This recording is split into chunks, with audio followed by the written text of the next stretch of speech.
Praise the Lord. Hallelujah. మీ అందరికీ ప్రభు పేరిట శుభాభివందనములు.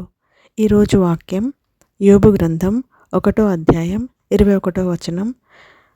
నేను నా తల్లి గర్భంలో నుండి దిగంబరినై వచ్చితిని, దిగంబరినై అక్కడికి తిరిగి వెళ్ళెదను. యెహోవా ఇచ్చెను, యెహోవా తీసుకొని పోయెను. యెహోవా నామమునకు స్తుతి కలుగును గాక. ఆమేన్. యోబుకు అన్నీ ఉన్నప్పుడు అతడు ప్రార్థించాడు. అతడు అన్నీ కోల్పోయి ఏమీ లేనప్పుడు కూడా అతడు ప్రార్థించడమే చేశాడు.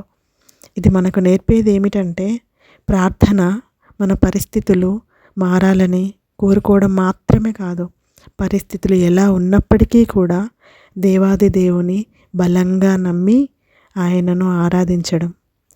ప్రార్థన అనేది కేవలం నీ కోరికలు, అవసరతల గురించి, నీ జీవిత పరిస్థితుల గురించి, విన్నపాల గురించి కాదు.